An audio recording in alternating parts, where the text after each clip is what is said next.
Hi guys, Zanderson977 here today to do Hunter x Hunter 2011 133 episode review.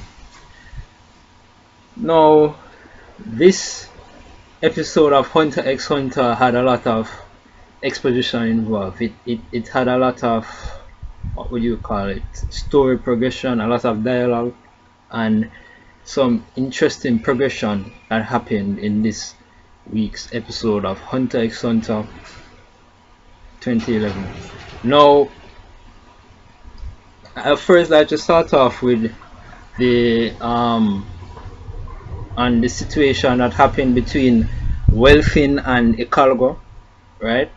And how it turns out that for Ikalgo, he doesn't necessarily remember his name, but he remembers that him and Welfin were buddies in their former lives as humans before they turned into Chimera ants.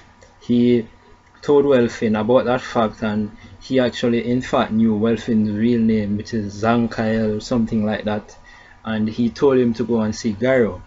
So Welfin of course was shocked and he was startled. He was like, what? And he was surprised by that turn of events. And then afterwards we see Ikalgo tell Welfin that the Chimera ants are in fact the enemies, right? So he puts that kind of impression, that thought, that idea that he shouldn't necessarily side with the Chimera ants because they are in fact the enemies. And we see in the episode a short while after that it was bothering him, it was ringing in his head over and over. He was perplexed by that thought. And then as soon as he comes out from underneath one area and he opens the garage door of sorts and then starts driving out, we see Yuppie. Yuppie spots him and flies down, right? And then he reads Yuppie and in fact tells Yuppie that the human girl that they're searching for all along is underneath in the basement, down underground. He told Yuppie where the girl is that they were searching for, right? But right after, before Welfin turns around and gets back into his van, it dawns on him like, are they really the enemy? And he questions Yuppie and asks him if he has any memories of himself before as a Chimera ant, and Yuppie of course said no, obviously not, I'm Yuppie, the royal guard. And then that spurs the idea, that actually supports the idea that he has in his head of what Ikalgo tells him, of what Ikalgo told him, that the Chimera ants are their enemies. And what did he do after that? He attacked. He actually shouted back at Yuppie that he's going to ask him a few questions, and we see him get really intense, really aggressive, really focused, like he's taking this very serious. So we didn't get to see the fight go down, but we saw the aftermath and we saw what happened. Yuppie is now in fact dead. Right? Yuppie is dead. So another one of royal guards taken out, and Welfin is the one who did it. But keep in mind that he did it mainly only because, from what we've seen thus far, only because of the fact that Ikalgo initiated this thought, this idea, this mindset in his head that they need to look out for each other and the Chimera ants are in fact the enemies. And it was really this close. It was really that close between Yuppie flying off and telling Poof and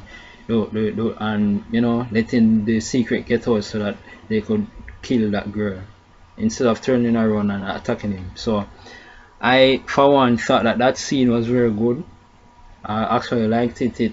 It begins to show the character growth in Welfin, right? His values, his mindset of who is really his enemies and who are not, stuff like that. So that was good.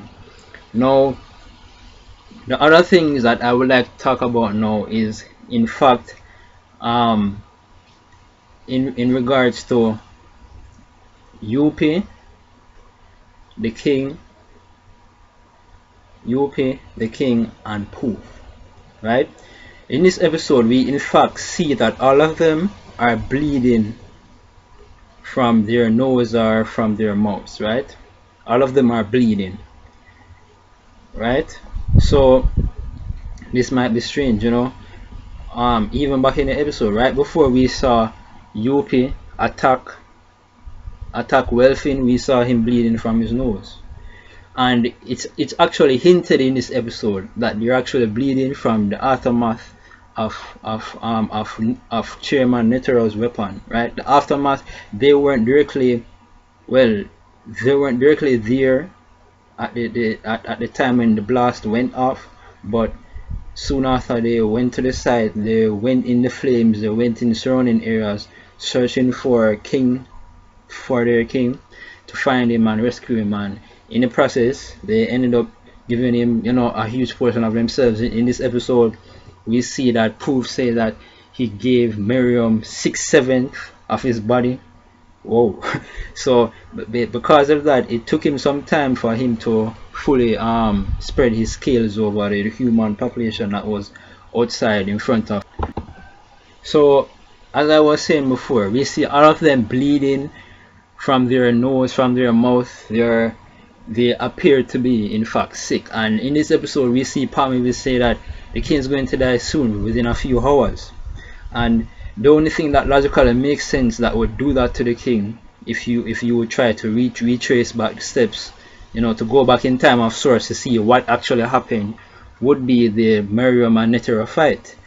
The effects of that bomb that Netero had, the rose, that is very much hinted in this episode. In fact, we even see right after Palm said that the king was going to die and said something like, "We are no different from them, we are worse than them," we see this image of Netero's bomb, the rose. So it's actually pretty much hinted that it's because of the effects, even though they all initially survived the blast, including Miriam. It's hinted that because of the effects of that bomb, all of them somehow seem to be poisoned in a way, and we see the effect that it currently has on them.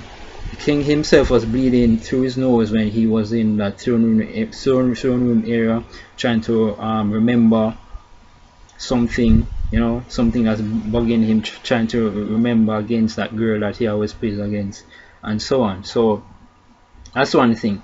And we see actually in regards to the king, he found that shogi piece, and he put 2 and 2 together, right, and somehow has realized that there's this other person.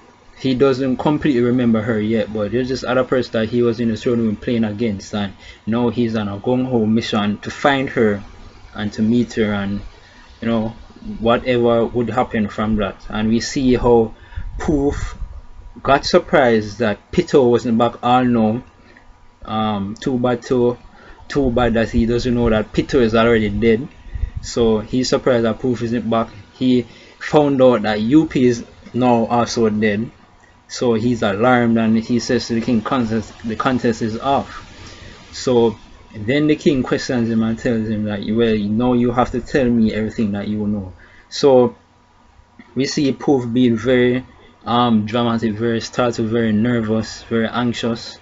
He's in like the typical Poof we know. He's very shaken to his core, because right now it's you know, it's basically inevitable that the king will somehow find the girl that he's trying to hide from him and to try and kill her. So right now he's very shaken to his core about that. So I'm sure that's why he seems so upset in this episode. But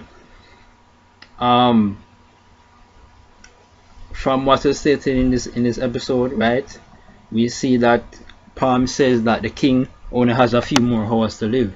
So even though he actually gained these new abilities from consuming Yuppie's and Poof's bodies, right, which is really some incredible abilities, right, it will only be short-lived because he only has a few hours left to live.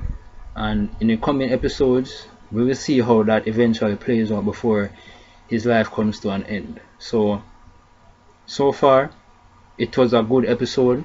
I actually liked it. There was a lot of talking, a lot of exposition, and a lot of explanation going on. But overall, a lot actually happened in this episode, and it was a good episode of Hunter x Hunter 2011. So that's it. That's my review. Remember to rate, comment, subscribe. Sayonara.